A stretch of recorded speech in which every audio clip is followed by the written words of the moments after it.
Ya, Assalamualaikum warahmatullahi wabarakatuh. Selamat siang semuanya. Terima kasih kehadirannya buat Ibu Loli Suhanti, Kang Saan Mustafa dan Mas Aji telah hadir di ruang redaksi kami di Media Indonesia. Juga terima kasih pada Bapak Ibu sekalian dan teman-teman redaksi. Kita akan sharing di sini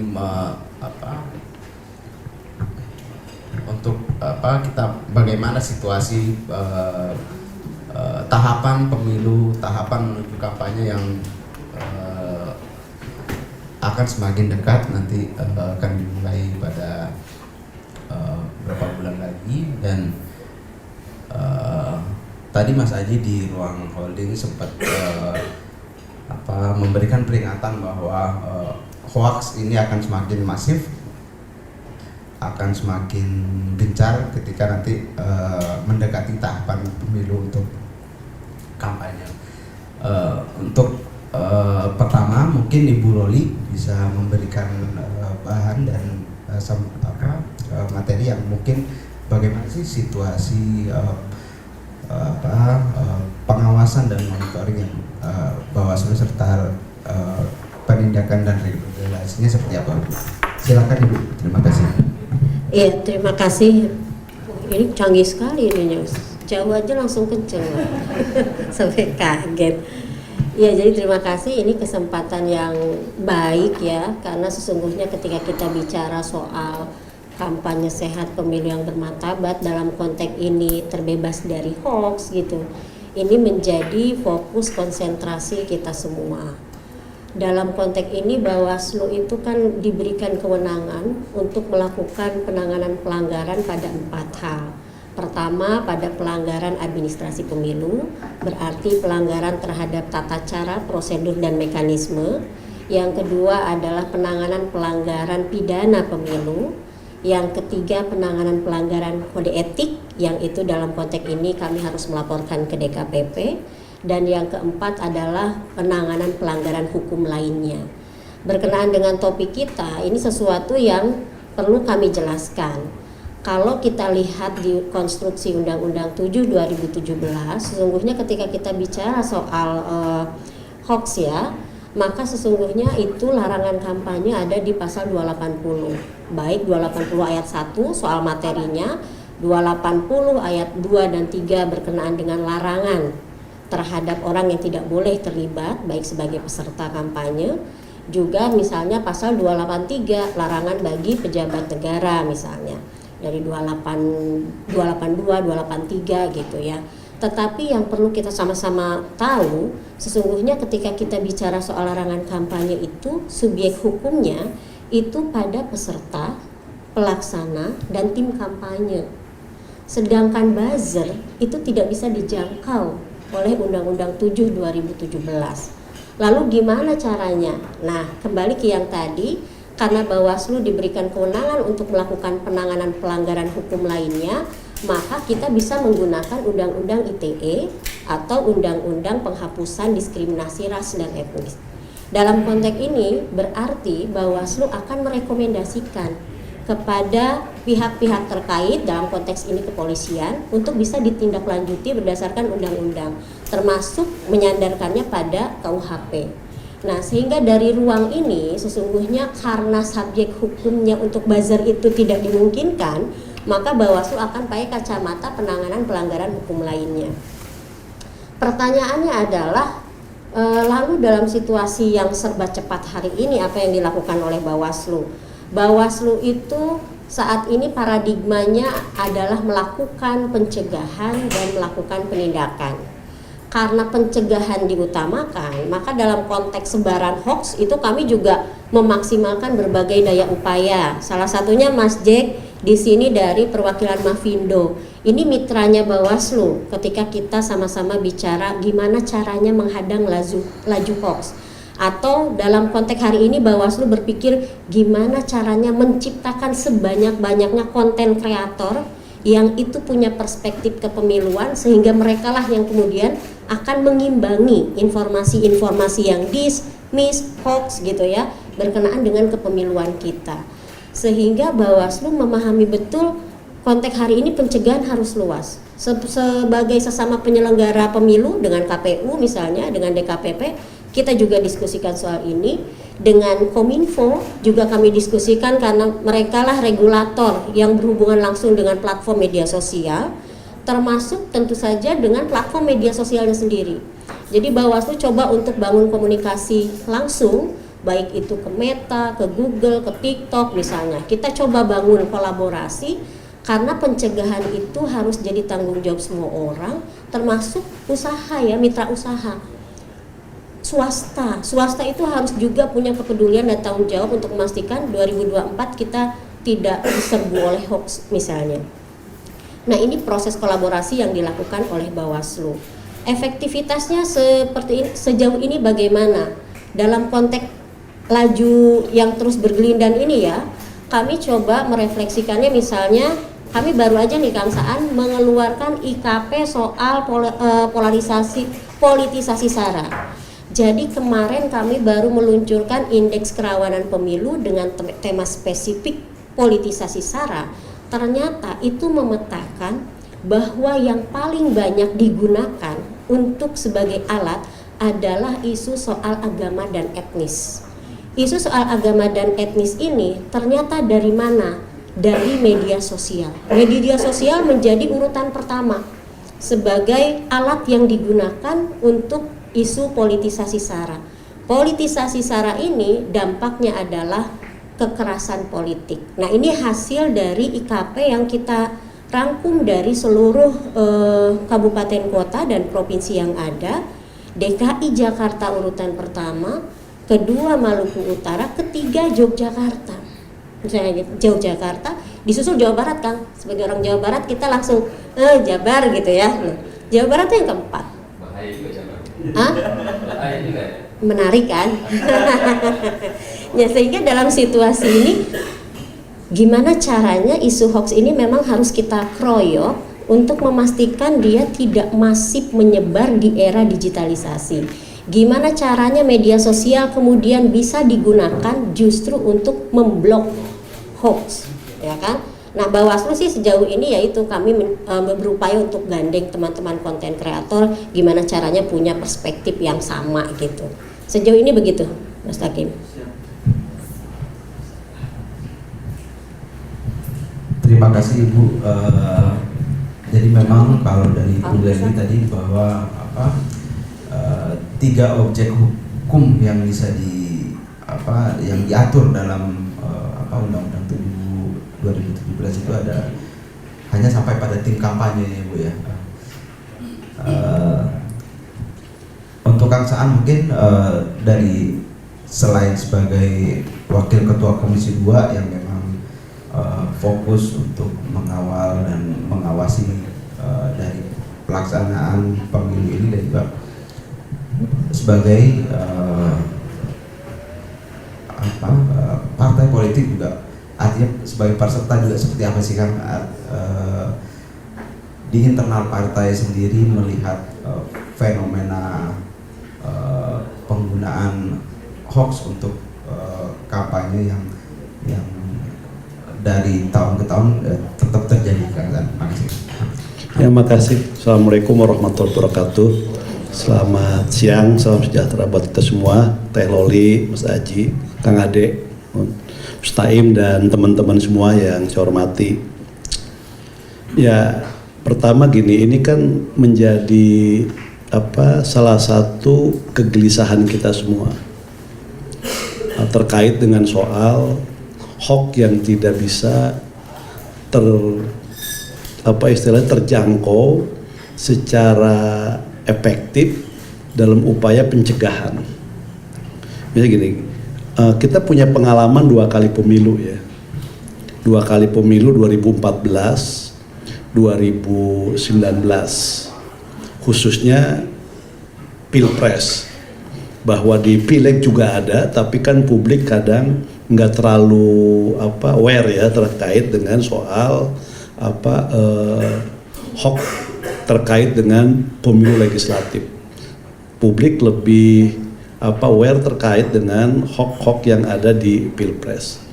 Nah, berita-berita bohong seperti itu, kampanye hitam, berita bohong, terus juga SARA dan sebagainya yang ada di media sosial itu kan dahsyat pengaruhnya terhadap publik, ya.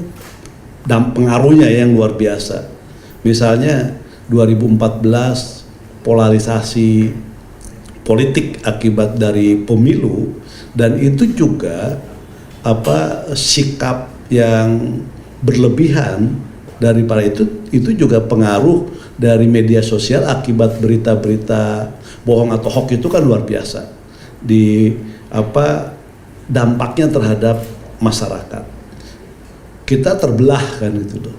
Jadi terbelah itu kan bukan oleh materi kampanye dari para pasangan calon presiden, materi kampanye dari partai-partai, ya, visi dan sebagainya. Karena dari sisi yang resmi, ya misalnya kemarin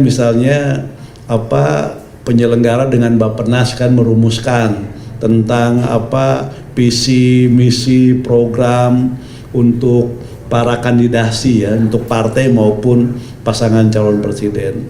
Nah, tapi itu nggak punya pengaruh signifikan terhadap masyarakat.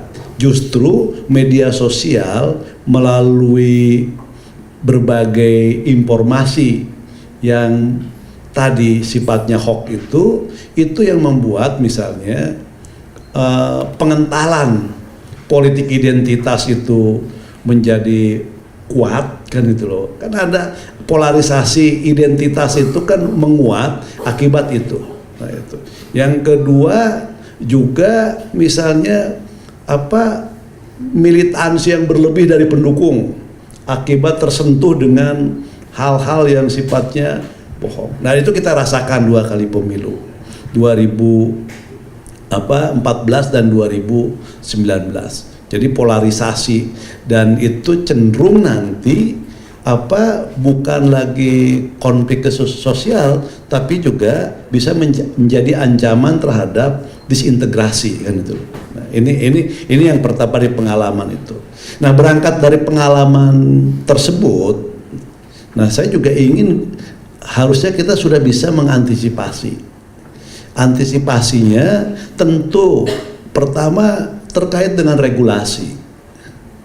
Jadi regulasi, misalnya regulasi yang pertama tentu Undang-Undang Pemilu itu sendiri, Undang-Undang Nomor 7 2017 yang sekarang menjadi Undang-Undang Nomor 7 2023 karena ada Perpu, ya. Perpu terkait dengan perubahan dapil, perubahan alokasi kursi, dan juga berimplikasi terhadap pasal 276 soal penetapan pasangan presiden yang jauh lebih awal, penetapan DCT yang jauh lebih awal 25 hari, kalau penetapan pasangan calon presiden wakil presiden 15 hari lebih awal dari masa kampanye yang akan dimulai tanggal 28 November yang akan datang. Jadi regulasi. Yang kedua tentu dari undang-undang turunannya ya PKPU dan Perbawaslu. Nah, tapi sayangnya misalnya regulasi ini hanya menyentuh hal-hal yang sifatnya resmi, formal. Misalnya gini, media sosial yang didaftarkan oleh tim kampanye sama dengan money politik yang kena tindakan itu yang dilakukan oleh yang resmi-resmi. Sementara para pelaku juga menyiasatinya dengan membuat ini yang baru-baru kan gitu kan, yang mensiasati kan gitu. Istilahnya gini, mereka mensiasatinya terhadap regulasi yang ada yang PKPU itu, misalnya Perbawaslu, undang-undang yang kira-kira nggak akan terjangkau kalau dia melakukan put buying misalnya kan, sama kalau dia melakukan kampanye destruktif, apakah hoax, fitnah kampanye hitam dan sebagainya. Dia menggunakan akun-akun yang memang dia nggak bisa ini kan gitu loh, yang nggak bisa disentuh oleh regulasi.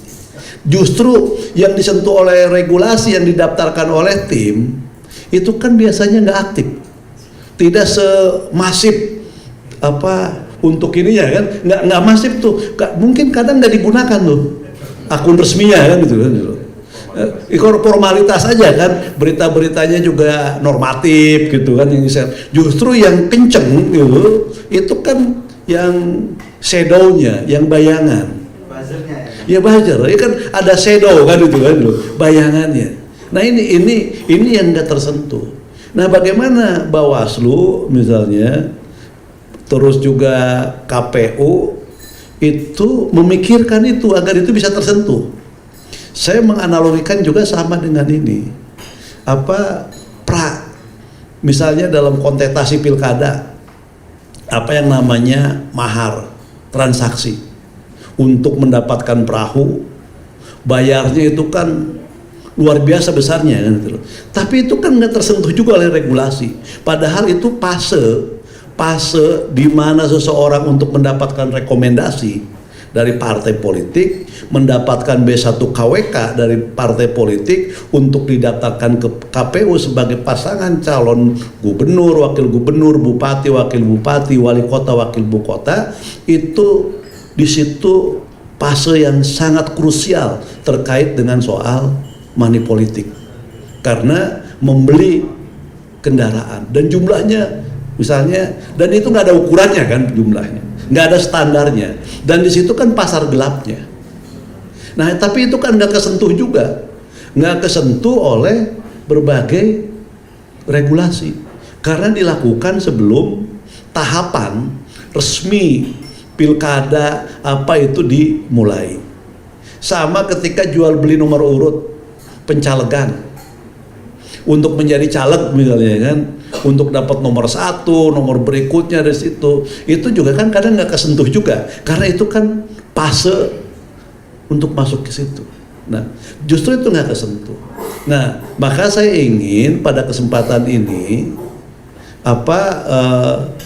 bagaimana misalnya hal-hal yang tadi disampaikan itu bisa dijangkau, itu bisa dibuat, istilahnya bisa diantisipasi dan bisa diberikan tindakan. Jadi misal tadi kalau misalnya Bawaslu itu punya fungsinya pengawasan, pencegahan, penindakan, mungkin dalam konteks untuk akun-akun yang shadow itu tadi, media sosial, itu lebih banyak ke penindakannya.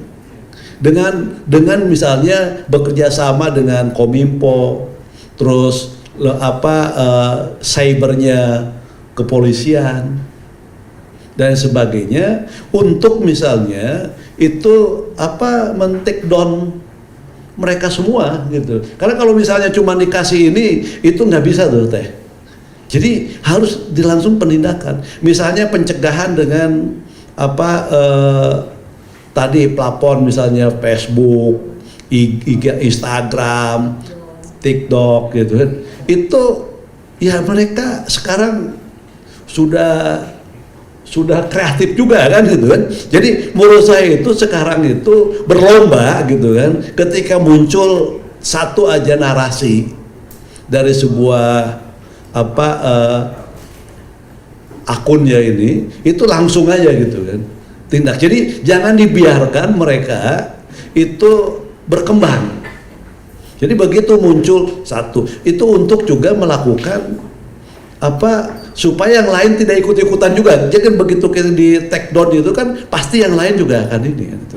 Setelah itu ditelusuri, di tracing siapa mereka akan itu loh. Nah tentu ini nggak bisa, Bawaslu mungkin terbatas untuk itu, untuk melakukan tracing, untuk melakukan itu. Makanya yang paling penting itu adalah bagaimana misalnya penyelenggara partai, kedua dengan lembaga negara ini Kominfo, terus cyber yang dimiliki oleh dari polisi, dan sekarang kan juga ada lembaga untuk itu kan, untuk patroli cyber ini kan. Ya kan ada itu harus dimaksimalkan semua. Kalau misalnya itu enggak, menurut saya akan muncul terus kan itu. Walaupun mungkin suasana politiknya tidak akan berbeda dengan sebelum pemilu misalnya. Tapi sebagai sebuah antisipasi itu penting. Karena itu nggak kejangkau gitu loh. Itu bukan yang resmi. Jadi yang itu kayak tahapan pilkada, ada tahap fase gelapnya yang itu nggak terjangkau oleh undang-undang, oleh regulasi, sama juga ini tidak terjangkau oleh aturan dari Bawaslu maupun KPU, karena akun yang didaftarkan paling berapa sih akun kampanyenya kan 10, sementara di luar itu ribuan.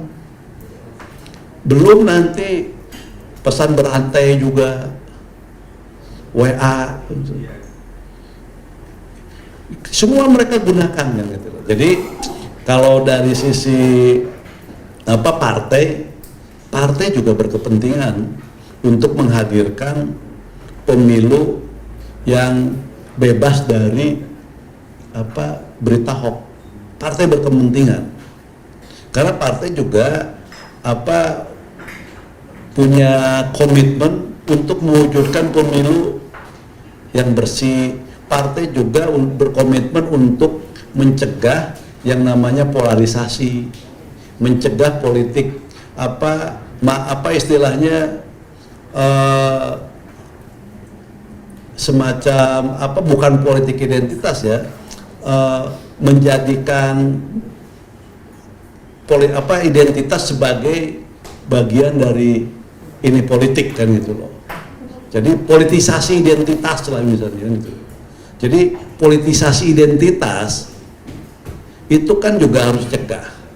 Partai berkomitmen itu mencegah politisasi identitas. Kalau politik identitas itu kan ya hal yang biasa lah. Kalau misalnya kita lakukan survei nih misalnya untuk pemilu legislatif, pertanyaan sederhana itu kan alasan dia memilih terhadap pasangan calon pilkada, mungkin juga pilpres, bahkan anggota legislatif, pasti selalu ada putra daerah misalnya kan gitu. Itu kan selalu menempati urutan-urutan yang lumayan kan gitu. Itu kan nggak bisa ada kesamaan, misalnya soal agama, itu kesamaan asal usul daerah itu kan biasa. Nah yang bahaya itu melakukan politisasi identitas kan gitu loh, mengeksploitasi identitas dijadikan sebagai ini politik. Nah itu aja yang ini. Nah bagaimana menjangkaunya? Nah menurut saya nggak ada lain, karena juga regulasinya juga terbatas ininya. Menurut saya memang melakukan kerjasama, terus bersinergi, berkolaborasi dengan lembaga-lembaga stakeholder terkait itu menjadi penting menurut saya. DPR, kalau DPR sih selama ini nggak ada perbawaslu terkait dengan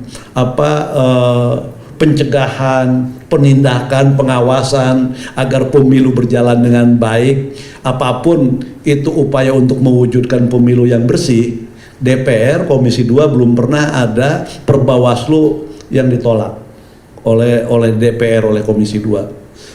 PKPU terkait dengan upaya mewujudkan kampanye yang tadi berkualitas, jauh dari hoax dan sebagainya, nggak ada yang pernah ditolak maupun dikritisi oleh Komisi 2. Jadi DPR dalam posisi memberikan dukungan secara full terhadap berbagai peraturan baik PKPU maupun Perbawaslu dalam upaya mencegah kampanye-kampanye hitam, hoax dan lain sebagainya. Begitupun partai politik, kita punya komitmen untuk itu.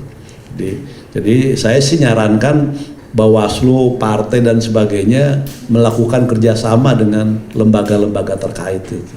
Jadi bukan hanya pencegahannya, tapi lebih dalam soal ini penindakan yang dikedepankan menurut saya. Jadi supaya tidak melebar terus. Itu aja Kang Mustaim. makasih Kang Saan atas pencerahannya. Dari Mas Aji tadi bilang bahwa tren hoax akan semakin naik ya Mas, tapi ada prediksi juga yang bilang bahwa situasi pemilu 2024 itu akan lebih adil dibandingkan 2019 karena tidak diikuti oleh prakondisi seperti pilkada dan sebagainya. Itu seperti apa Mas? Mungkin fakta-fakta yang bisa disajikan oleh Pak Findo. Silakan. Ya, terima kasih Mas Aan, Teh Loli, Kang Saan, Pak Ade, teman-teman semua yang saya hormati. Izinkan saya membuat beberapa paparan singkat saja untuk memandu apa yang ingin saya sampaikan. Jadi izinkan mungkin pertanyaan pertama itu kan kenapa hoax masih banyak beredar? Apa program yang ditawarkan para kandidat atau calon kandidat itu dianggap tidak menarik? Kalau dalam pengamatan saya ya sebagai orang yang aktif di media sosial itu memang belum terlihat ya apa sih yang sebenarnya membedakan antara kandidat-kandidat itu. Misalnya semuanya kan bilang anti korupsi Pak, kan nggak mungkin yang ada nggak mendukung anti korupsi, tapi anti korupsi seperti apa, mau penguatan seperti apa, hal-hal yang sifatnya teknis seperti apa yang mau dilakukan, itu kan nggak muncul di media sosial, sehingga kemudian kita itu lebih banyak bertengkar untuk hal-hal yang sifatnya tidak penting. Dan sayangnya juga yang kita lihat di berbagai pemberitaan ketika bicara tentang kandidat itu yang dibicarakan tidak terkait dengan apa sih yang menjadi concern dia untuk menjadi kandidat, tetapi lebih ke elektabilitasnya, popularitasnya semata. Dan tentunya ini akhirnya adalah ada ruang kosong di mana media sosial yang sebenarnya merupakan teknologi yang sangat luar biasa baik untuk kita berdebat, untuk berargumen. Karena ruang kosong lah itulah akhirnya kita sudah saat ini situasinya sudah dibanjiri dengan hoax terkait dengan pemilu. Next slide. Catatan kami dari Januari sampai September itu kami sampai saat ini itu menemukan 1.731 hoax dengan 54% itu terkait dengan isu politik. Jadi ini sudah lebih tinggi daripada hoax tahun yang kami kumpulkan di tahun 2022 yang waktu itu jumlahnya 1.698. Dengan situasi kita belum masuk ke kampanye loh. Begitu kampanye running, saya yakin nanti kenaikannya akan sangat-sangat tinggi. Nah, ini adalah beberapa contoh-contoh ya. Hoaxnya seperti kasus kemarin, katanya ada capres yang nampar wamen gitu ya. Kemudian ada ini habis sachet sasa 5 sachet sehari. Ada yang foto dengan bintang panas misalnya. Itu yang memanjiri, mewarnai ruang-ruang media sosial kita saat ini dan sangat melelahkan. Di next slide, yang menjadi kendala adalah bahwa 1.731 bukanlah jumlah hoax yang ada, tetapi barulah hoax yang kita petakan karena faktanya yang beredar jauh lebih banyak lagi. Sekarang ini menjadi masalah adalah kita ini hoaxnya itu kebanyakan adalah video. Dulu di 2019 kebanyakan adalah foto, gambar. Sekarang itu video. Nah, ini saya tadi tunjukin ke Pak Ade ya, ada satu kanal di YouTube gitu ya, subscribernya itu 820.000. Mereka bisa produksi satu kanal ini 4-5 video setiap hari. Satu video bisa di view 10.000, 20.000, 3.000, ada yang sampai 5 juta. Nah, dan dari pantauan kami dari 2022 itu ada setidaknya 90 saluran yang kita identifikasi sebagai aktor jahat. Jadi bukan hanya nyebar misinformasi ya, tetapi ada kesengajaan. Dan total view dari berbagai macam kanal itu sudah lebih dari 1 miliar. Kayaknya kalau kemarin hitungan kami sudah lebih dari 1,5 miliar. Yang isinya adalah hoax bencana, hoax politik, kemudian hoax yang lain-lain. Nah, kita baik itu Mavindo, cek fakta di Tempo, cek fakta di Medcom, cek fakta di Kompas dan lain-lain, kapasitasnya nggak sebanding dengan hoax yang beredar. Paling kita bisa ngitung maksimal 20 hoax atau 30 hoax sehari yang bisa kita lawan bersama saat ini situasinya. Sehingga gapnya ini juga muncul, dan yang menjadi parah adalah hoaxnya misalnya yang sekarang digunakan untuk mendelegitimasi pemilu. Tadi saya cerita ke Bu Teh Loli ya. Sekarang ini ada narasi misalnya, kalau pas sembako, musim sembako, data-data itu nggak pada dikasih. Tapi begitu pas musim pemilu, orang gila aja didata. Dia sambil joget-joget gitu ya. itu sudah, sebenarnya itu kan hoax terkait semacam itu sudah sering kita bahas, tapi masalahnya masih banyak yang percaya seperti itu, dan mereka bikin hoaxnya kan dengan cara yang lucu-lucu gitu ya, dengan joget-joget, dengan musik. Kita bikin artikelnya pakai tulisan, gimana bisa imbang Bu? Kita nggak bisa joget ya. Nah, ini kendalanya gitu. Nah, jadi ini ketidakimbangan. Kemudian next slide. Nah, apa yang sekarang sedang dilakukan tadi sebenarnya pagi jam 10 pagi kami ini Mavindo dan ada 20 organisasi sudah punya namanya Koalisi Masyarakat Sipil Lawan Disinformasi. Tadi sowan ke tempatnya Bu Loli di Bawaslu dan kayak tadi cukup asik ya ininya pertemuannya. Jadi kami merasa bahwa sepakat dengan yang disampaikan oleh Kang Saan juga, hoax itu nggak bisa sembarangan dilawan, tetapi memang harus menggunakan cara-cara yang terukur, terarah. Kalau selama ini kita dulu itu biasanya kita fokus di sini, kita di fact checking ya, melakukan debunking. Hoax sudah beredar, kemudian kita fact check, kita sebarkan klarifikasinya, dan kita tahu itu nggak akan pernah berhasil, nggak pernah di negara manapun nggak ada. Jadi karenanya pendekatannya harus komplit nih. Di hulu itu adalah edukasi, edukasinya adalah edukasi digital tentang kepemiluan. Kemudian tentang fact checking ini juga tetap harus dilakukan, karena kan ketika ada hoax beredar, masyarakat perlu tahu faktanya apa. Yang keempat adalah terkait dengan moderasi konten, bagaimana kita bisa mendesak platform supaya mereka lebih responsif, lebih serius gitu ya, karena saat ini kita melihat belum semua platform itu responsif. Dan tentunya ada satu lagi tadi adalah penegakan hukum. Nah, yang ingin kami tekankan adalah kita ini sebaiknya menangani hoax pemilu 2024 persis ketika kita melawan COVID-19. Ada pengobatan, ada edukasi, kemudian juga ada penanganan baik itu hukum dan lain-lain. Tetapi yang paling penting, kenapa kita bisa sukses dan kita bisa lepas dari pandemi, salah satunya adalah vaksin. Karenanya kita, saya terlalu dekat sama ini ya. Karenanya pendekatan yang mungkin nanti akan berbeda dibanding dengan tahun 2019 adalah kita mulai meminta semua pihak untuk lebih serius terlibat dalam vaksinasi hoax. Vaksinasi hoax. Jadi kalau kita bicara vaksin COVID itu adalah berarti ada Bio Farma, mereka belajar virus itu kerjanya seperti apa, kemudian dibikin vaksinnya, disuntikkan ke tubuh manusia. Nah, saat ini yang kita lakukan adalah kita juga perlu mengetahui potensi hoax apa yang akan muncul di tahun 2024, kita lawan dari sekarang. Jadi jangan nunggu hoaxnya datang, karena kalau sudah hoaxnya muncul terlambat, kita nggak akan pernah menang lawan hoaxnya. Dan di next slide, nah ini adalah beberapa rekomendasi yang kita sampaikan, misalnya kepada penyelenggara pemilu dan pemerintah. Kita butuh sering-sering kolaborasi, sering-sering ketemu. Loli mungkin nanti diajak untuk ayo kita bikin grup WA bareng. Isinya mungkin nanti teman-teman KPU, Bawaslu, teman-teman dari media, fact checker.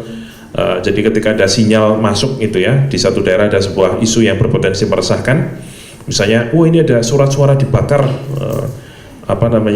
ini berarti mau dicurangi nih pemilu kita gitu ya. Padahal sebenarnya itu adalah proses pembakaran surat suara yang memang legal. Itu kan terjadi karena banyak masyarakat kita tidak paham literasi pemilu secara menyeluruh.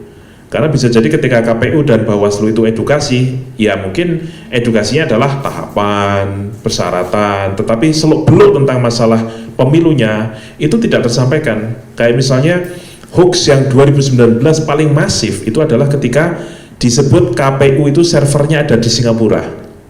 Dan katanya itu disetting untuk kemenangan kubu tertentu. Itu dalam hitungan 1 hari itu menjangkau hampir 5 juta orang. Pagi-pagi itu saya kontak Pak Afif, waktu itu masih di Bawaslu, Pak ini hoaxnya ngeri Pak, ini Pak. Kalau tidak direspon saya khawatir nanti bakal rame ini gitu. Sorenya beliau sama teman-teman dari KPU datang ke Polda Metro Jaya, itu dilaporkan. Itu akar masalahnya adalah banyak masyarakat kita nggak paham kalau rekapitulasi kita dari pemilu pertama sampai besok manual, masih by paper. Jadi kemudian sampai kita menghabiskan waktu yang sangat luar biasa sampai di Mahkamah Konstitusi loh.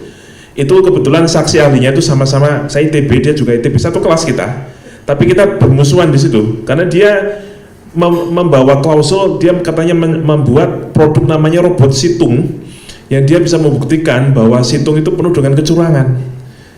Jadi logika itu dibangun kan begitu kuatnya untuk mendelegitimasi pemilu, padahal itu tadi akar masalahnya adalah masyarakat tidak paham bahwa hasil pemilu itu ibaratnya kalau servernya tiba-tiba macet gitu ya, pemilu kita sah ya, tetap sah ya Bu Loli ya, rekapitulasinya manual kok. Nah itu bisa sampai membingungkan orang di level MK loh, di sidang MK loh gitu kan. Nah jadi kita butuh kolaborasi. Kemudian yang kedua adalah fokus kita itu harus ke aktor jahat. Jangan ke orang-orang yang mungkin ya karena sedang berdebat panas, kemudian mereka bisa jadi ikut menyebarkan berita yang belum tentu benar. Tapi fokus dulu ke aktor jahatnya. Nah, kita sudah banyak aktor jahat yang harus kita tangani. Jadi itu yang harus menjadi prioritas. Yang ketiga tentu tadi vaksinasi ya. Kita penting banget teman-teman semua memahami bahwa mencegah itu selalu lebih baik daripada menangani. Di next slide, ini 3 step yang kita susun. Prediksi, jadi kita tuh harus punya kemampuan prediksi isu apa yang berpotensi rame di tahun mendatang. Apa sumbernya? Bisa dari hoax yang lama, atau misalnya ada kebijakan baru yang akan dimunculkan oleh KPU dan Bawaslu yang masyarakat bisa jadi salah paham di situ nanti. Contoh 2019 tentang kotak kardus digembok, ya Bu Loli. Jadi itu informasi yang muncul, tiba-tiba muncul barangnya, masyarakat kaget loh. Dulu aluminium tiba-tiba kok jadi kotak kardus. Ini kayak Indomie kan, bisa kita sobek, bisa kita masukin surat suara, pikiran masyarakat kan dengan mudah digiring ke sana. Nah, ini kita pengen nanya nanti ke teman-teman KPU Bawaslu, ada tidak kebijakan baru yang mungkin kami juga tidak paham, tetapi kalau kita kasih ke masyarakat yang masih punya praduga terhadap penyelenggara pemilu, bisa disalahpahami. Nah, ini perlu kita jadikan sebagai bahan untuk vaksinnya. Kami sendiri kalau di Mavindo dengan teman-teman di Cek Fakta, ada 24 media online di sana, kita sudah membuat kanal namanya prebanking.cekfakta.com. Jadi konten-konten video-video termasuk infografis tentang masalah server, ODGJ, tentang masalah surat suara dibakar, itu kita masukkan sebagai bahan, sebagai vaksin. Tinggal kami nitip pesan, ayo dong teman-teman humas, misalnya dari Kominfo, kemudian juga dari tentu saja dari KPU gitu ya, isi websitenya dan media sosialnya sudah mengimplementasikan materi-materi vaksinasi hoax ini. Contoh misalnya dulu sempat rame ada isu katanya WNA itu dikasih EKTP supaya bisa nyoblos. Bahkan ketika pertama kali yang merespon itu adalah Pak Hanif Dagiri, menakar kita. Dia bilang, wah itu beritanya hoax gitu ya. Dia bilang, enggak, itu KTP-nya hoax gitu ya. Beberapa jam kemudian, Prof. Zudan dari beliau dirjennya Capilduk ya, KTP-nya asli. Bayangkan loh. Dan waktu itu ketika di Google nggak ada informasinya. Maksudnya informasi tentang WNA, EKTP dan pemilu itu nggak ada informasi artikel yang menjelaskan tentang itu. Masyarakat lebih percaya kemana? Ke hoaxnya dong. Nah, jadi itu sebenarnya teman Kemendagri punya informasinya, KPU juga punya, tetapi ketika tidak tersampaikan terjadi asimetri informasi. Nah, sebenarnya ini adalah bagian dari upaya kita mencegah asimetri informasi. Kalau di Amerika itu yang terjadi kan banyak masyarakat yang percaya kalau surat pencoblosan lewat surat itu adalah bagian dari upaya kecurangan yang menyebabkan demo di Capitol Hill itu. Nah, itu adalah gap informasi di sana. Di Indonesia ternyata kita banyak, gapnya cukup banyak karena itu literasi pemilu ke masyarakat masih belum rata. Nah, lanjut next. Nah, bagi Kang Saan ya, kepada elit partai, baca pres dan lain-lain, kami tuh pengen supaya ketika ada hoax yang disebar oleh pendukung kelompok tertentu, yang merespon pertama itu jangan kelompok lain yang diserang, tapi elitnya dulu yang merespon. Kenapa demikian? Kalau kemudian yang misalnya nih dari kubunya Pak Ganjar yang diserang adalah Pak Anies gitu ya, kemudian yang ribut duluan adalah dari yang merespon pertama adalah kelompoknya Pak Anies, ya nggak akan pernah selesai. Semua akan kemudian menganggap bahwa kita diserang hoax, maka ya biarkan kalau orang lain terkena hoax. Seperti itu, nggak akan pernah selesai. Karenanya kami tuh pengen, tadi saya sempat ngobrol sama Pak Ade ya, jadi kami punya relawan di Ambon, di Maluku, dan kami belajar banyak dari Maluku. Yaitu adalah mereka kan punya fase pela gandong, kemudian fase perang tahun 99 sampai tahun 2005, dan sekarang mereka sudah akur kembali. Nah, fase ini bangunnya juga tidak mudah.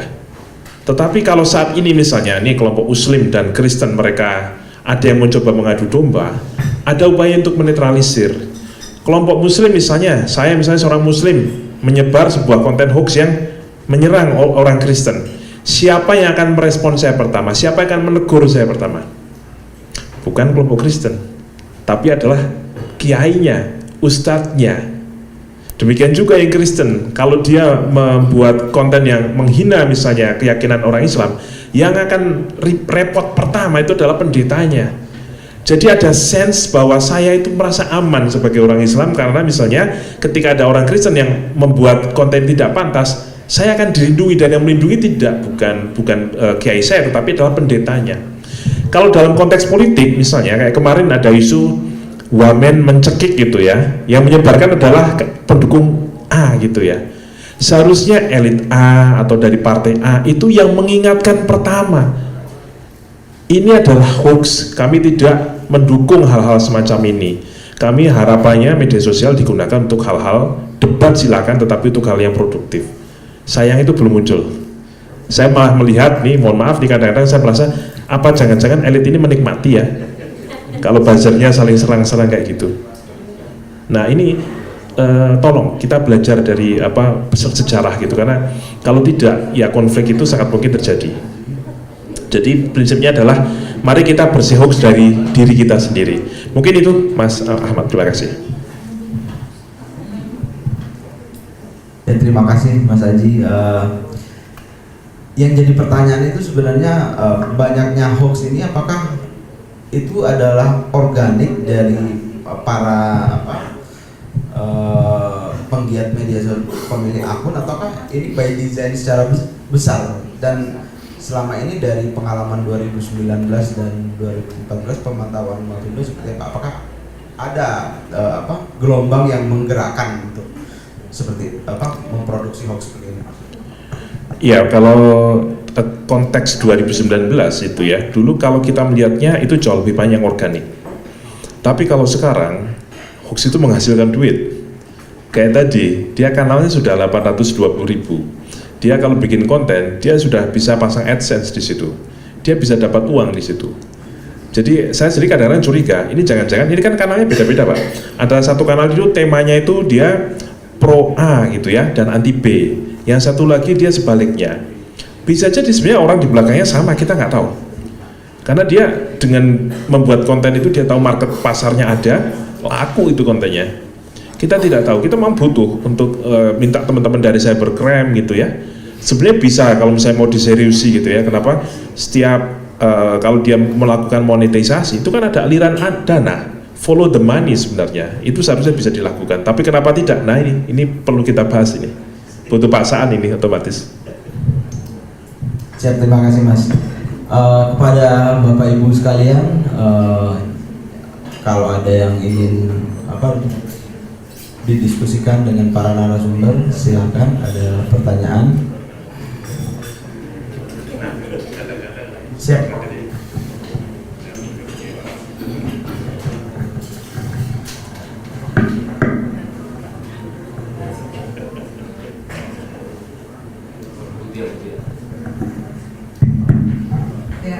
Makasih. Assalamualaikum warahmatullahi wabarakatuh. Saya ingin sedikit tahu untuk Bawaslu Mbak ya.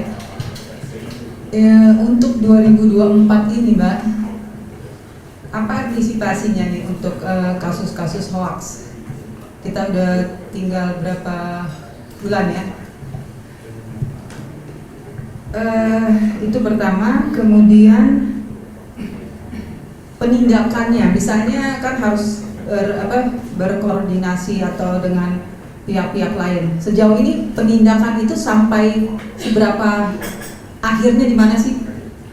Ya, yang sudah kita pernah atau Bawaslu lakukan tuh penindakan itu sampai sejauh mana?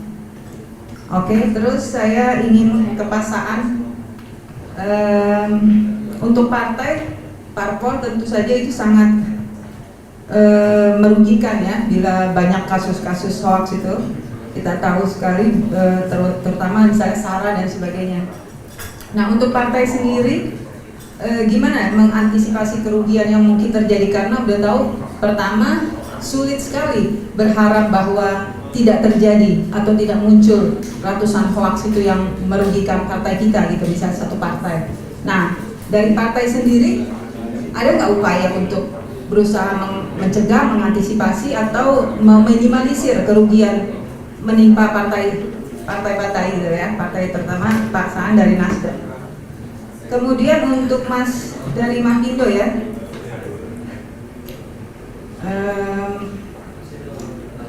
kalau misalnya bagaimana mengidentifikasi, selama ini bisa nggak sih Mahindo tuh mengidentifikasi pengarahan hoax itu siapa sih? Pernah diidentifikasi nggak? Misalnya kalau 2019 katanya organik, ya kan? Setelah itu ke sekarang mengarah ke sini makin kelihatan terorganisir secara besar. Bisa nggak diidentifikasi itu siapa sebenarnya, dananya dari mana, kemudian berapa besar gitu ya? Kita masyarakat kan juga pengen tahu gitu kan, karena terlalu masif, ya. Oke, sementara itu terima kasih. Assalamualaikum warahmatullahi wabarakatuh.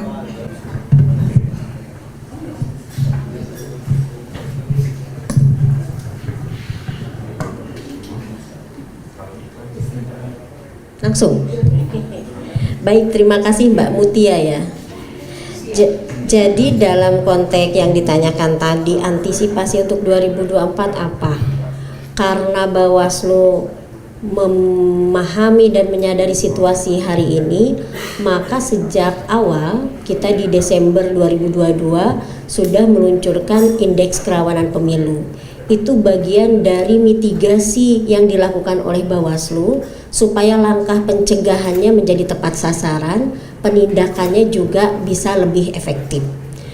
Karena soal hoax ini menjadi sesuatu yang spesial karena dampaknya yang luar biasa dan diproyeksikan akan sangat kuat, mengingat pengguna internet kita itu berdasarkan data kan 77%. Sehingga dalam konteks ini maka kami turunkan lagi dari IKP yang besar diturunkan IKP tematik.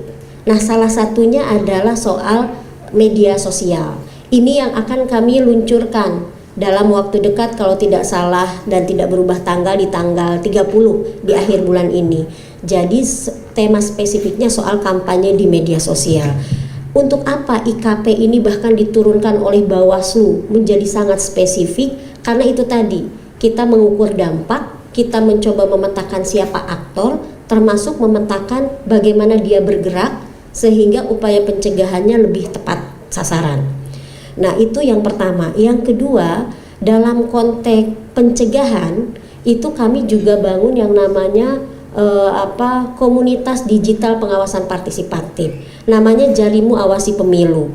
Jarimu Awasi Pemilu ini sampai hari ini 59.000 lebih orang bergabung dengan berbagai latar belakang. Komunitas sepeda, ada komunitas disabilitas, ada komunitas macam-macam seniman juga ada bergabung di situ, yang mereka memang punya konsentrasi atau ketertarikan terhadap isu kepemiluan. Di situ juga kami siapkan rubrik untuk pengaduan cepat berkenaan dengan konten-konten yang diduga itu kemudian hoax. Nah, dalam konteks ini membangun literasi digital menjadi sebuah kemestian, karena kita juga menyadari pemilih muda kita itu akan menjadi pemilih yang mendominasi di 2024. Maka memastikan media sosial positif maknanya untuk pemilu itu menjadi satu keharusan. Itu yang langkah kedua yang dilakukan oleh Bawaslu. Langkah ketiga yang dilakukan oleh Bawaslu juga saat ini ya. Saat ini kami menggandeng kementerian lembaga, misalnya dalam konteks ini Bawaslu sudah kerjasama dengan Kominfo, dengan BSSN untuk melakukan patroli terhadap patroli cyber namanya. Kita sudah bentuk yang namanya Satuan Gugus Tugas Satgas. Nah, dalam konteks ini selain Bawaslu ada juga teman KPU. Nah, ini untuk apa? Untuk percepatan. Kenapa? Karena kalau kita bicara soal penindakannya, karena memang keterbatasan norma yang kita punya, Maka pada keterbatasan untuk mampu menjangkau setiap orang, tidak hanya peserta, tim kampanye atau pelaksana, maka mau tidak mau kan kita memang harus gandeng teman-teman kementerian lembaga, termasuk dalam konteks ini adalah teman-teman kepolisian, untuk bisa punya upaya pencegahan yang sama, masuk ke penindakan juga dengan frame yang sama. Nah, ini langkah yang dilakukan, membangun kerjasama dengan kementerian lembaga, juga membangun kerjasama yang keempatnya dengan multi pihak. Yang tadi disampaikan juga Mas Jack juga menyampaikan. Nah, dalam konteks ini Kang Saan juga ngingetin, yuk kita semuanya bareng-bareng, termasuk partai politik. Jadi partai politik ini adalah mitra kerjanya Bawaslu yang memang kami dorong untuk hadir di depan, memberi contoh baik, termasuk dalam menyebarkan informasi-informasi yang benar soal kepemiluan, dan gerakan bersama untuk memblok informasi yang diduga masih diragukan kebenarannya atau diduga akan berpotensi menimbulkan kerusuhan. Nah, ini kan seluruh orang harus terlibat, termasuk dalam konteks ini partai politik. Yang kelimanya, upaya yang dilakukan Bawaslu tentu saja untuk penindakannya. Tadi Kang Saan ngingetin, ini kalau sudah masif gini nindaknya dong yang harus kuat, jangan hanya nyegahnya. Nyegah dan tindak dalam frame-nya Bawaslu itu seperti mata uang. Dia tidak bisa dipisahkan, dia harus paralel dilakukan. Nyegahnya harus kuat, penindakannya harus efektif dan tegak lurus gitu ya. Nah, sehingga dalam konteks yang penindakan ini, Bawaslu menyadari betul keterbatasan norma. Karena menyadari keterbatasan norma, maka memang yang dilakukan Bawaslu adalah kemudian membangun komunikasi terus-menerus dalam konteks ini dengan teman-teman kepolisian misalnya, supaya cepat nanti, oh begitu penggunaan ITE maka dia cepat, menggunakan undang-undang penghapusan diskriminasi juga dia bisa cepat. Karena kalau ngandelin Undang-Undang 7 2017 yang kemudian menjadi Undang-Undang 7 2023, maka kita akan selalu mentok terhadap upaya penindakannya. Nah, sebaik-baiknya upaya penindakan itu kan tidak boleh melampaui kewenangannya ya. Jadi yang tadi Kang Saan sampaikan, bisa nggak per Bawaslu itu kemudian nutup lubang-lubangnya regulasi yang kita punya? Sulit, karena Bawaslu hanya menjalankan undang-undang. Dalam konteks ini, apa yang diproduksi atau apa yang ditentukan oleh KPU itulah objek pengawasannya Bawaslu, sehingga ranahnya itu menjadi sangat jelas gitu. Kita nabrak, nanti reaksi orang akan luar biasa, kita bisa disebut abuse of power dan lain sebagainya. Maka Bawaslu langkah konkretnya gandeng tuh platform itu kami ajak bicara. Dalam konteks ini misalnya ada platform yang dia lebih longgar, lebih enak, ada yang platform lebih kaku karena tidak punya kebijakan untuk menentukan sendiri gitu ya. Nah, dalam konteks ini kami ajak bicara langsung platformnya. Kami bicara bahwa platform pun tidak sekedar bisnis oriented harus masuk ke Indonesia, tapi juga bertanggung jawab, karena kalau pemilu lancar, damai, enak kita, asik kita. Ada problem seriusnya kan begitu pembuat hoax ternyata dibayar karena iklan misalnya ya. Nah, itu kan problem serius. Ekonomi yang menjadi taruhannya, kemudian kita bicara sisi idealitas, memang agak sulit. Maka dalam konteks ini negara, pemerintah itu wajib memberikan dukungan untuk memastikan platform patuh terhadap kebijakan dalam negeri kita, termasuk bisa saja pemerintah itu kan memberikan batasan-batasan yang tegas agar platformnya lebih cepat. Selama ini misalnya ya, kami baru saja kemarin Meta itu sudah bekerja sama dengan Bawaslu dan mereka membuka kanal khusus untuk pelaporan akun media sosial yang diduga melanggar. Sepanjang Bawaslu memberikan kajian hukumnya, maka Meta akan cepat melakukan takedown. Nah, ini sesuatu yang bagi kita kan perlu diapresiasi. Termasuk TikTok misalnya. TikTok tuh sudah menyiapkan pelaporan cepat antara Bawaslu dengan TikTok. Kalau ada laporan, mereka akan, sepanjang argumentasi hukumnya bisa dipertanggungjawabkan, mereka bisa takedown. Walaupun itu bukan untuk peserta, tim kampanye atau pelaksana kampanye, tapi warga gitu ya. Nah, itu kan butuh terobosan. Syukur-syukur platform ini punya komitmen yang sama. Kalau tidak, maka perlu ada kejelasan, ketegasan dari negara untuk memastikan, karena yang harus kita lindungi ini kan negara ya. negara bisa darurat kalau situasinya lalu hoax merajalela, menimbulkan disintegrasi seperti yang Kang Saan sampaikan. Ini kedaruratan, maka negara harus tampil memberikan perlindungan dengan berupaya memastikan hoax ini bisa kita atasi sama-sama. Terakhir, soal penindakannya sampai mana yang pernah dilakukan oleh Bawaslu. Kalau kita lihat pemilu 2019 misalnya, data kami menunjukkan terhadap berita hoax ya, kita itu yang masuk laporan 5013. Lalu kita analisis berdasarkan Undang-Undang 7 2017 yang isinya menghasut, mengadu domba, melakukan kekerasan, kan itu ranahnya Bawaslu. Itu ada 197. Yang di take down-nya berapa? Hanya 34. Artinya apa? Artinya jauh. Jadi dari proses yang dilaporkan, kita analisa berdasarkan kajiannya Bawaslu, kemudian dari 5013 hanya 43 yang di take down. Ini menunjukkan bahwa memang kita punya PR besar. PR besar untuk menyamakan standar komunitas itu apa? Karena kan platform biasanya mereka bilang kami harus menjunjung kemerdekaan berekspresi, kemerdekaan berbicara, nggak boleh melanggar HAM. Nah ini yang sekarang ini kita coba, tadi kan soal apa? Moderasi media ya. Nah itu yang sedang kita bangun, kita coba. Mudah-mudahan Kang Saan nanti memang kayaknya harus dikeroyok soal hoax ini. Partai politik mestinya bisa memberi contoh baik untuk memberikan informasi-informasi yang benar, lalu bersama-sama melawan informasi yang tidak benar. Karena bagi Bawaslu informasi yang tidak benar viral hanya karena kita tidak mampu memviralkan informasi yang benar. Begitu.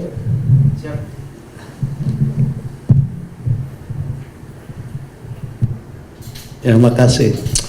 Ya sebagai aktivis partai ya, Nasdem itu juga terdampak hoaxnya itu banyak juga, besar. Dulu menjelang 2019 ya, bukan hanya partainya saja, tapi sekelilingnya, termasuk medianya kan gitu loh. Dulu kan bagaimana orang dinarasikan untuk menimbulkan kebencian gitu kan, bukan hanya terhadap Nasdem, mohon maaf, terhadap Metro TV juga kan gitu loh, bahkan dipelesetin kan gitu kan, Metro tipu kan gitu loh. Itu orang itu luar biasa kan itu loh, 2019. Dan yang terbaru misalnya gini, yang terbaru pasca deklarasi calon presiden Anies, dia menarasikan dan memviralkan misalnya 5.000 kader Nasdem di Jawa Barat mengundurkan diri pasca deklarasi Capres Anies. Padahal itu hoax, tapi diviralkan lagi terus menerus seakan-akan itu sesuatu kejadian pasca deklarasi. Padahal itu berita tahun 2013 bahkan sebelumnya kan gitu. Jadi diviralkan. Terbaru misalnya beralih dukungan, diam-diam Nasdem beralih dukungan dari Anies ke Ganjar. Itu juga diviralkan. Dan itu di media-media sosial, bukan hanya di media sosial, di platform juga itu luar biasa ininya, viralnya kan itu loh. Dan itu juga menimbulkan keresahan, dan itu juga membuat sentimen negatif gitu loh, bahwa kita dianggap bukan hanya tidak konsisten tapi menjebak dan sebagainya. Jadi banyak dengan hoax itu, partai khususnya Nasdem ya, itu menjadi serangan hoax itu tadi. Yang terbaru tadi pasca deklarasi dan sebagainya, yang sebelum 2019 partai penista agama gitu, itu di mana-mana. Nah, tentu sebagai korban kita berkepentingan juga gitu loh untuk memerangi berita-berita hoax seperti itu, karena selain kontraproduktif kan gini sekarang, yang bisa membuat demokrasi kita nanti rusak ya, itu demokrasi kita rusak, yang bisa merusak demokrasi itu. Kalau dulu kan ada yang namanya politik uang. Kedua ada soal dinasti. Dan yang ketiga sekarang ya berita hoax. Itu bisa merusak proses demokrasi kita ke depan. Nah, terkait politik uang udah banyak regulasinya. Kan itu. Regulasi yang dibuat, walaupun itu kan belum bisa menjangkau secara utuh. Mas Aji misalnya dengan keahliannya membuat, tapi kan tetap dia kan gini, ketika kita buat regulasi, penyiasatan juga terjadi. Ada penyiasatan terhadap itu semua. Ketika kita memperkuat terkait dengan soal penindakan politik uang, tidak hanya dilakukan oleh kandidat, oleh tim, tapi juga yang terafiliasi, misalnya relawan, itu bagian dari yang terkena, dia mensiasati dengan lain-lain. Jadi tetap ketika kita ini kan itu lagi. Dulu DPR pernah membuat terkait pilkada soal politik dinasti.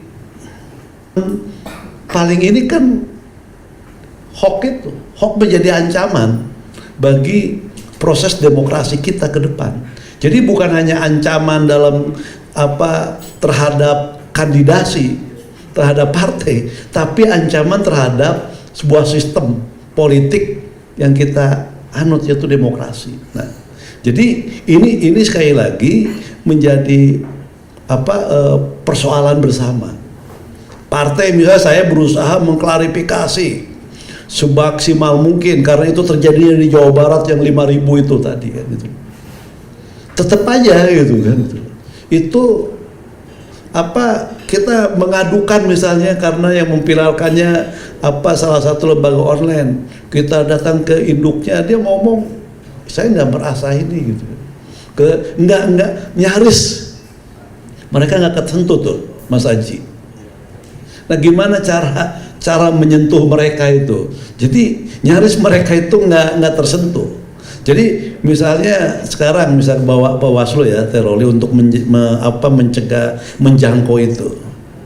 Nah gimana cara? Saya sepakat dengan tadi yang Mas Aji sampaikan, tahapan-tahapan untuk memerangi hoax itu tadi. Tapi ingat masa kampanye kita nih sekarang pendek sekali. Masa kampanye kita pendek, cuma 75 hari. Dan ketika misalnya nanti ada eskalasi terkait dengan soal hoax itu tadi, dengan masa kampanye yang pendek, itu pencegahan itu dalam perspektif saya itu menjadi kurang efektif. Pencegahan dalam perspektif saya kan gitu loh. Karena hoaxnya ini kan sekarang kalau saya menggunakan bahasa yang sehari-hari di Mahkamah Konstitusi, terstruktur, sistemik, masif. Nah ini hoaxnya ini udah kategori TSM, terstruktur, sistemik, dan masif. Jadi ini dengan masa durasi kampanye yang pendek, maka ketika dia dilakukan secara terstruktur, sistemik, dan masif, maka ketika ada eskalasi yang luar biasa, pencegahan itu berat. Sekarang hitungannya sudah hitungan hari. Jadi ini juga harus menjadi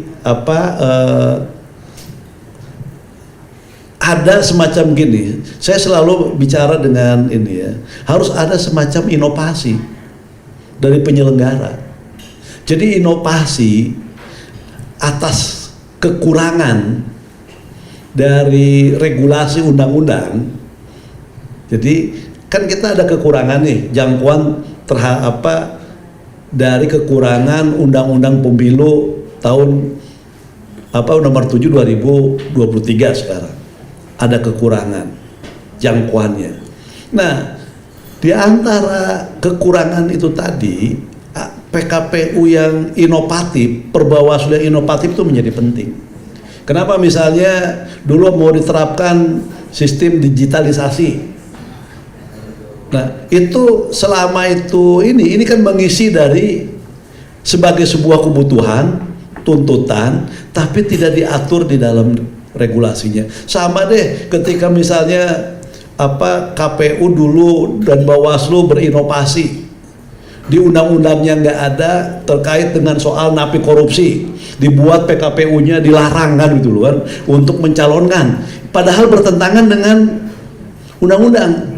Tapi kan berinovasi semua, dibuat itu aturannya, padahal kan bertentangan dengan undang-undang pemilu. Artinya ada presiden.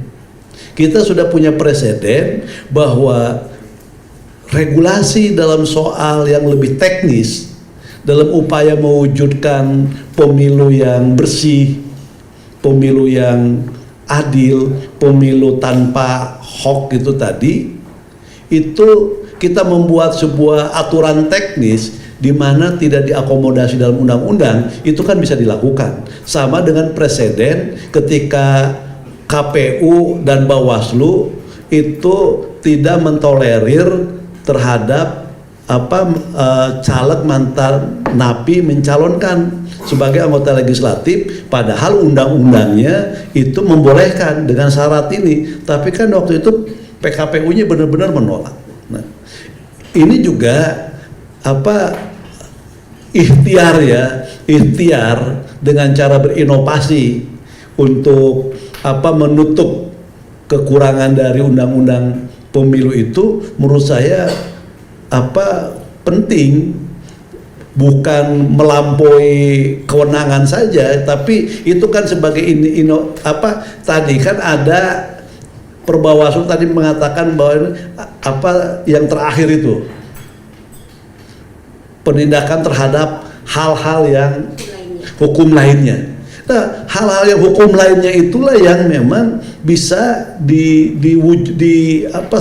diturunkan itu menjadi lebih jelas dia batasan-batasan hukum lainnya itu gitu loh. Nah, hal-hal seperti ini harus jelas juga gitu loh. Karena memang sekali lagi eskalasinya. Jadi partai pun korban, dan ketika korban menyampaikan ke Bawaslu, menyampaikan ini, jangkauannya agak susah juga. Jadi maka sekali lagi saya termasuk yang menganjurkan menggandeng banyak pihak untuk melakukan penertiban dari awal itu, menurut saya menjadi penting, dan melacaknya itu kan bisa kelihatan. Misalnya gini, ada platform mana nih, diam-diam Surya Paloh mengalihkan dukungan dari Anies ke Ganjar. Aduh, itu kan ada kan berita itu kan, dan itu viral kan Ngade.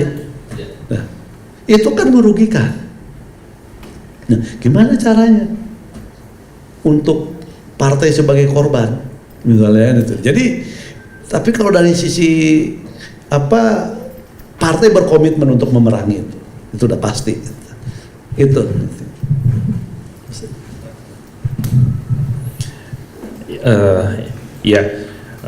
Bu Mutia, terkait dengan tadi ya, bagaimana melakukan identifikasi terhadap para aktor jahat itu. Nah, kalau kami di Mavindo selama ini memang kita tidak melakukannya karena kita fokusnya ke penanganan kontennya. Jadi kenapa? Karena memang itu kapabilitas untuk bisa tracing sampai level IP address-nya ada di mana, kemudian juga mungkin dia terafiliasi dengan nomor telepon yang mana, itu yang bisa melakukannya hanyalah aparat penegak hukum. Karena mereka sebenarnya diberikan akses gitu ya, oleh mereka bisa meminta informasi itu kepada platform selama memang ada dasarnya. Tetapi saya melihat memang ini tuh kenapa tidak bisa smooth gitu ya, karena terlalu banyak pembiaran-pembiaran. Kalau tadi Kang Saad bilang masalah ketidaktertiban gitu ya, ini juga terjadi. Misalnya tadi saya sempat ngobrol sama Pak Ade ya, terkait dengan kenapa sekarang kok begitu mudahnya orang bisa beli nomor SIM baru. Padahal dulu 2017 itu sudah dipersulit ya. Masih ingat dulu awal-awal itu namanya orang mau beli nomor kartu baru, itu kan satu NIK hanya dipakai 3 nomor. Kenapa sekarang kita beli nomor gitu ya, bisa dengan mudah diberikan tanpa kita harus memberikan NIK yang valid. Bahkan kadang bisa dikasih NIK-nya orang lain.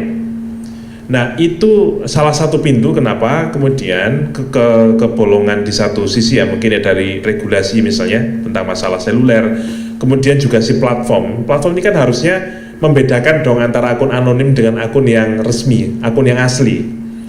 Harusnya kalau akun asli kita sudah memberikan informasi yang benar, kita bisa diberikan hak akses full. Kalau konten kita di-share bisa sampai banyak, kita bisa berteman sampai maksimal. Tapi kalau akun anonim, akun baru, harusnya kan nggak boleh dong. Harusnya kalau misalnya dia berteman, misalnya maksimal, misalnya kalau Facebook bisa sampai 5.000, mungkin dia cukup 100. Dia bisa naik ke 1.000 kalau kemudian dia bisa memberikan informasi bahwa dia adalah orang asli. Dan tentunya kita juga berharap yang memberikan bukan dari kita ke platform ya, harusnya dia nanya ke negara, karena harusnya negara memang melindungi kita. Itu sebenarnya itu ide yang sudah pernah kita sampaikan, tetapi kita ini masih belum berdaya. Jadi akar masalahnya adalah itu tadi, ada banyak lubang-lubang yang memang kita selama ini kita biarkan, mulai dari hulunya. Jadi itu yang kalau itu tidak ditangani nggak akan pernah ketemu. Teman-teman cybercrime sendiri pun juga bisa jadi akan kesulitan untuk kemudian tracing kalau lubang-lubang itu masih dibiarkan oleh pihak-pihak yang lain. Jadi ini harus duduk bareng nih, Kominfo, kemudian juga BSSN, Polri, KPU, Bawaslu, dari DPR, ini harus duduk bareng. Nggak bisa kalau kemudian solusinya hanya satu-satu. Jadi kita harus lihat sebenarnya best practice-nya seperti apa. Kalau di tempat lain itu mungkin ya, beberapa negara kayak di Singapura itu orang mau bikin hoax itu ya, susahnya setengah mati di sana. Karena semua identitas kita, nomor kita, rekening kita, semuanya saling terkoneksi di situ. Kita inilah yang saya rasa butuh duduk bersama di situ. Jadi selain bicara tentang konteks pemilu, kita juga harus bicara bahwa yang kami sampaikan itu hoaxnya tidak hanya masalah politik saja loh. Setiap hari masyarakat yang kemudian menjadi korban penipuan digital itu juga banyak. Tetapi sama, akar masalahnya sama, adalah karena itu tadi AB-nya dari multi sistem kita, sehingga kemudian aktor-aktor jahat itu mereka bisa mengeksploitasi. Untungnya dalam pantauan kami ini belum ada aktor dari luar negeri, belum. Karena kalau di tempat lain seperti isu-isu di negara lain gitu ya, di Amerika pembuat kontennya bisa dari Eropa Timur, di Taiwan pembuat kontennya bisa dari Cina, kemudian di tempat-tempat lain itu sudah lintas negara. Kita masih beruntung karena kita masih ada natural barrier, yaitu bahasa Indonesia. Tapi natural barrier itu semakin cepat semakin akan bisa dilemahkan oleh yang namanya generative AI. Karena teman-teman kalau mungkin sekarang sudah nyobai translator menggunakan Google Translate dengan menggunakan ChatGPT, pasti sudah bisa ngebedain bedanya seperti apa. Artificial intelligence itu semakin ke depan itu akan memungkinkan orang lain akan berpura-pura sebagai orang Indonesia. Nah, ini tantangan-tantangan yang ibaratnya dengan masalah yang tadi klasik ya, yang tadi saya tunjukkan itu baru video yang belum menggunakan AI. Kalau AI sudah datang, deepfake, terus kita mau bagaimana kalau seandainya kita secara landasan masih belum kuat. Jadi begitu Bu. Jadi kita memang prinsip mencoba untuk mengadvokasi, mari kita pelajari kalau regulasi Undang-Undang ITE sedang proses ya Pak Kang Saan ya, sudah proses. Harapannya bisa sudah jadi. Kita berharap Undang-Undang ITE itu juga bisa belajar dari misalnya perjalanan di Eropa, Jerman punya NetDigis, kemudian mereka sekarang sudah punya Digital Service Act, bahkan mereka juga sudah mempersiapkan AI law misalnya. Jadi harapannya kesalahan-kesalahan gitu ya, yang sebenarnya itu kalau di tempat lain itu nggak mungkin terjadi, tapi kita lakukan, itu yang sebaiknya bisa kita tutupi. Mungkin itu ya Bung Mutia dari saya. Terima kasih. Terima kasih Bapak dan Ibu sekalian. Artinya kalau kita bisa katakan bahwa media sosial itu satu sisi adalah sarana demokrasi yang penting untuk menyuarakan, artinya tiap orang bisa menyuarakan sampai kepada aktor-aktor politik, aktor-aktor negara.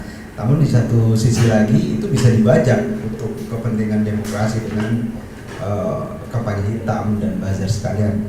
Artinya kalau kita melihat situasi pemilih 2024 ini adalah 106 juta orang pemilih muda, itu 52%. Kalau hal ini dibiarkan tanpa regulasi, normanya minim seperti yang disampaikan oleh Ibu Loli, artinya kita membiarkan bahwa demokrasi menuju 2024 ini dibajak gitu loh Mas. Apakah mungkin nggak sih misalkan selama tahapan kampanye ini kita mengatur platform itu agar apa ya, memfilter lah konten-konten seperti itu, kalau bahkan memfreeze, artinya kalau cuma base-nya akun sekali ditindak dia akan muncul lagi dan itu akan lebih banyak. Seperti apa Mas Aji mungkin atau Bu Lali? Saya dulu sedikit ya. Saya rasa memang nggak ada pilihan lain selain kitanya sendiri di Indonesia harus kompak. Pemerintah, penyelenggara pemilu, masyarakat sipil itu harus kompak. Harus kompak ketika kemudian kita bisa menyampaikan sesuatu yang sama ketika kita sedang beraudiensi dengan platform. Jadi bahasa kita harus sama gitu. Bahwa ini loh, kami punya ada masalah di tempat Anda. Ini Anda tahu tidak sih kalau platform Anda sedang dieksploitasi oleh aktor-aktor jahat gitu. Bahasa kita harus sama, karena kadang-kadang mungkin platform itu ketika misalnya yang lapor itu dari pemerintah saja, belum tentu mereka akan bisa langsung respon. Kenapa? Kadang-kadang ini beneran laporan ataukah sebenarnya adalah represi kebebasan berpendapat. Kadang-kadang mereka masih mikir gitu. Kalau kami yang lapor juga sama, kadang-kadang ini kredibel nggak nih laporannya dari masyarakat gitu. Jangan-jangan ini adalah dari bagian dari pihak-pihak yang sedang berkompetisi gitu. Tapi kalau kita sepakat gitu ya bahwa ini adalah zona merah, ini harus kita ibaratnya kalau kita bikin surat itu ibaratnya yang mengetahui, yang kita CC ibaratnya itu banyak pihak gitu. Dengan itu saya rasa mungkin mereka akan bisa lebih serius lagi, dengan harapan platform bisa lebih memahami konteks-konteks lokal kita gitu. Nah jadi mungkin itu kalau dari saya. Bu Lodi monggo. Kalau saya ini ya, generasi muda yang nanti akan menjadi pemilih dominan untuk 2024 itu justru generasi yang sangat dekat dengan informasi. Masalahnya informasi yang diakses apakah informasi yang benar soal kepemiluan atau informasi yang masih simpang siur, diragukan kebenarannya. Makanya Bawaslu selalu bilang bahwa seluruh masyarakat Indonesia itu aktor untuk pemilu 2024. Tidak sekedar Kang Saan misalnya dari partai politik, tidak sekedar Loli karena penyelenggara pemilu, tapi semua warga masyarakat itu aktor. Kenapa? Karena dengan usapan jarinya saja di gadget itu akan menentukan arah pemilu kita. Hoax hanya bisa dilawan kalau semua orang lalu menggunakan jarinya melawan hoax. Sepanjang dia justru penyebar, maka ini jadi masalah.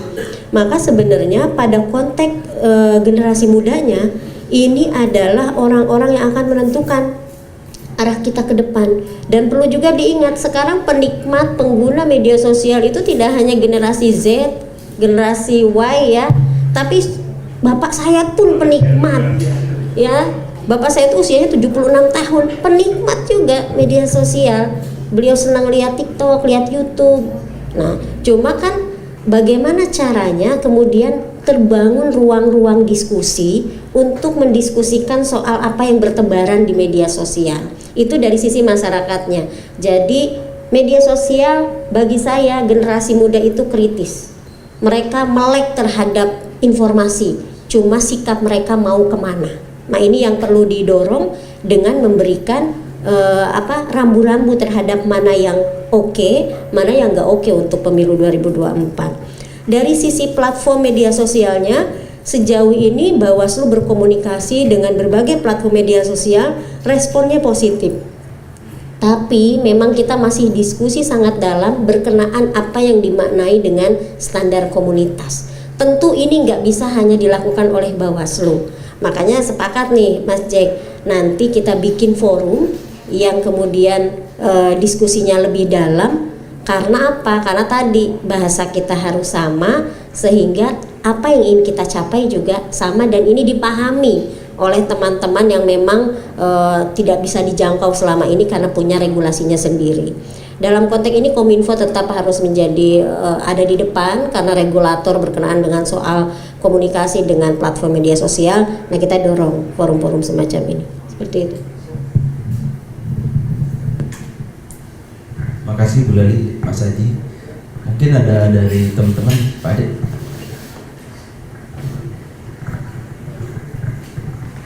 Terima kasih Cak Agus, terima kasih Bu Loli, Kang Saan, Mas Haji atas pencerahannya.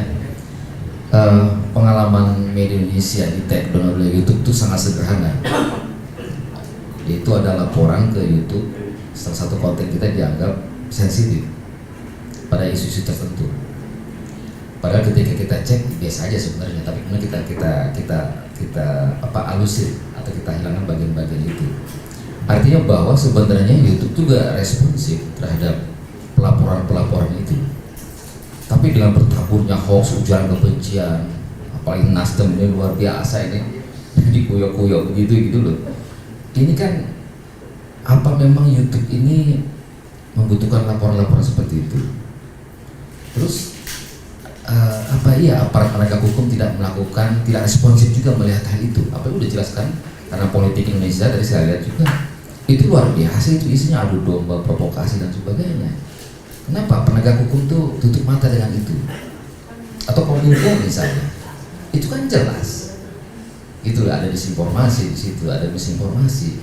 Kan harusnya dibersihkan saja gitu, secara langsung. Tidak perlu menunggu delik aduan seperti itu. Kemudian yang kedua, saya melihat bahwa ini adalah sebuah blessing ya, situasi politik yang keruh begini dengan hoax dan kebencian. Mungkin perlu saya kira juga anak-anak Gen Z, milenial yang notabene mayoritas ya sebagai pemilih, ini mungkin diajak untuk belajar mengenal cek fakta. Mungkin dengan Mapindo, kemudian juga dengan Bawaslu misalnya, bergerak untuk bagaimana memberikan edukasi kepada anak-anak muda di berbagai kota, misalnya belajar cek fakta. Satu, ini kan saintifik kan, keilmuan. Yang kedua adalah bagaimana mereka lebih dekat dengan pemilu, seperti itu. Kemudian memang kalau kita mengharapkan pada penegakan hukum, ini repot juga. Yang paling penting mungkin pada penyadaran masyarakat. Saya membayangkan Bu, Bawaslu menggandeng Dewan Masjid Indonesia atau PGI misalnya di sekolah minggu, agar Bawaslu maksud saya membuat panduan khutbah melawan hoax misalnya, kayak gitu. Karena BNPB misalnya itu juga ada panduan khutbah menangani bencana, sadar bencana bagi umat. Itu ada juga, saya dapat kirimannya waktu itu, ada khutbah tentang bencana, ada juga gitu. Nah, mungkin saatnya saya kira Bawaslu dalam konteks literasi digital kepada masyarakat, khususnya kepada komunitas agama-agama, ini memberikan panduan khutbah melawan hoax atau gimana lah, sehingga menurut saya itu perlu dilakukan secara masif. Karena bagaimanapun juga aparat penegak hukum dalam situasi sekarang juga ya mungkin ada batasnya juga seperti itu. Saya kira demikian. Terima kasih.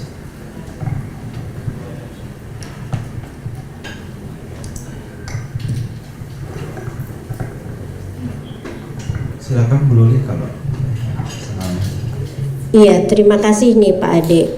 Ini menjadi masukan. Nanti kami tentu akan diskusikan di internal Bawaslu karena ini menjadi penting ya. Bawaslu sekarang semua apapun yang bisa dimasuki untuk mencegah masuk kita. Kira-kira gitu. Mau itu ruangnya gelap, mau ruangnya terang, mau itu ruangnya remang-remang, masuk Bawaslu untuk memastikan pencegahannya bisa dilakukan secara masif. Yang perlu kami sampaikan begini, karena hoax ini kalau pakai kewenangan yang ada di Bawaslu melakukan penanganan pelanggaran hukum lainnya, seringkali salah satu problemnya adalah kita berlomba-lomba dengan viralnya sebuah informasi yang nggak benar. Viralnya, misalnya orang tuh kan pengen cepat ya, sesuatu yang diviralkan tuh pengen cepat. Bawaslu mana sikapnya, mana sikapnya. Padahal Bawaslu itu waktu penanganan pelanggaran kami untuk hukum lainnya itu, kajian yang kami punya hanya 2 hari. Setelah dilakukan kajian, kalau dia terpenuhi syarat formil dan materialnya, oh iya, ini barang hoax, maka Bawaslu itu langsung rekomendasikan ke kepolisian. Jadi dia langsung direkomendasikan kepada instansi yang berkaitan dengan peristiwa itu. kalau pakai kacamata undang-undang hukum lainnya. Waktu yang dimiliki Bawaslu itu cuma 2 hari untuk melakukan analisa, kajian. Orang sering nggak sabar, sehingga dalam situasi percepatan digital, tantangan bagi Bawaslu adalah gimana caranya Bawaslu tetap bisa objektif mengkaji sesuatu tanpa tekanan netizen. Netizen itu maha benar dengan segala komentarnya. Nah, kita ini kan berlomba-lomba dalam situasi semacam ini, sehingga memang edukasi itu sudah kemestian, nggak bisa kita elakkan lagi apapun caranya, mau sifatnya digital, mau sifatnya tatap muka. Itu memang menjadi kemestian yang harus dilakukan, dan memang harus bareng-bareng, kita harus keroyokan, kalau nggak bisa. Yang kedua, dalam konteksnya Bawaslu ketika bicara soal aparat penegak hukum, aparat penegak hukum ini mitranya Bawaslu. Tadi disampaikan kan di negara lain hoax itu susah sekali karena penegakan hukumnya sangat oke, sanksinya tegas gitu. Sebetulnya nggak kurang kok sanksi kita itu. Misalnya di Undang-Undang ITE untuk menebar kebencian itu sanksinya 6 tahun, 1 miliar. Di Undang-Undang penghapusan diskriminasi 1 tahun, 100 juta. Sesuatu yang sebenarnya kalau kita terapkan secara konsisten, bikin takutnya juga bikin takut kok. Problemnya adalah kemampuan kita itu seringkali kan menyasarnya teman-teman yang anonim ya. Yang anonim ini kan yang banyak sehingga dia jadi sulit. Nah, ini tantangan. Tapi kalau kita sama-sama, insya Allah kita bisa blok hoax, bisa blok disinformasi untuk pemilu 2024. Syaratnya satu, kita sama-sama.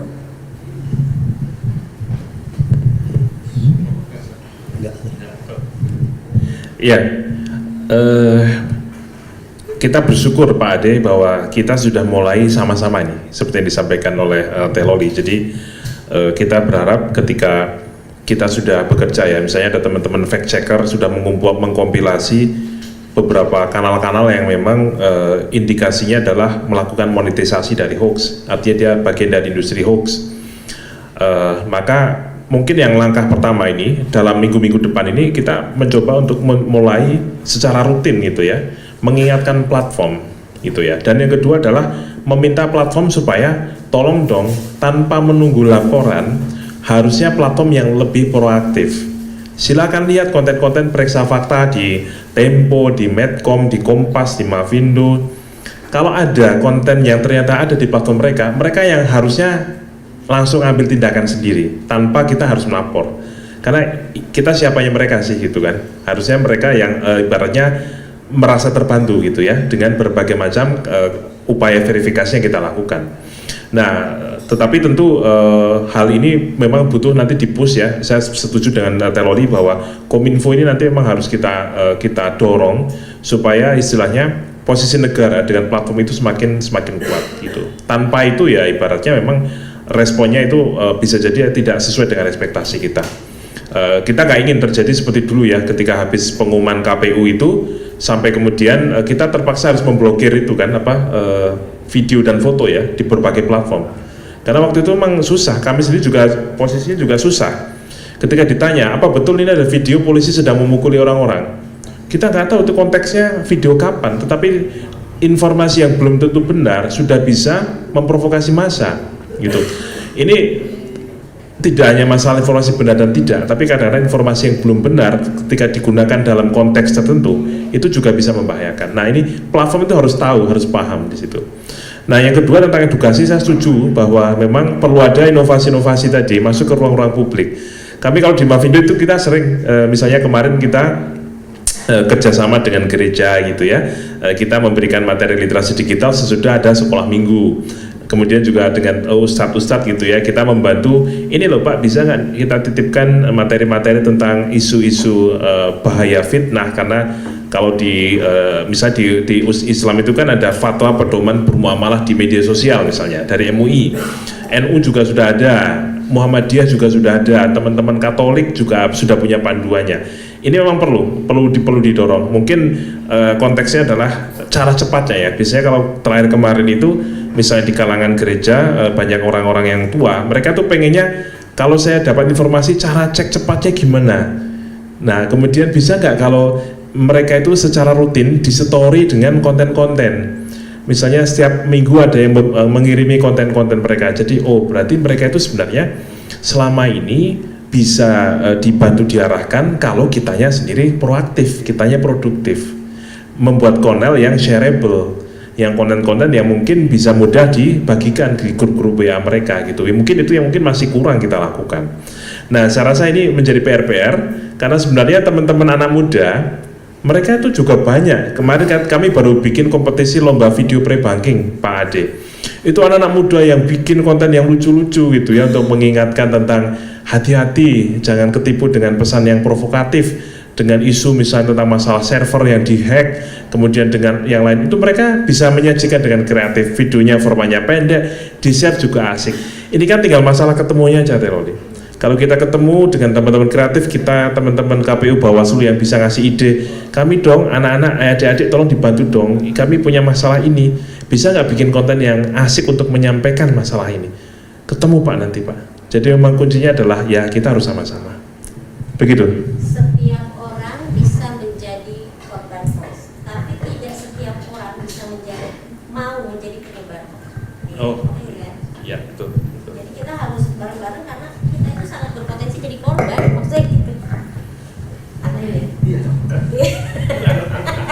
Ya Kang San ya, mau partainya, mau penyelenggaranya, mau medianya, semua orang itu berpotensi menjadi korban hoax. Karena itu semua orang harus kerjasama. Karena tidak semua orang mau menjadi penyebar hoax. Konklusi. Seru dan menarik, dan konklusinya banyakkan PR-nya Bu Loli.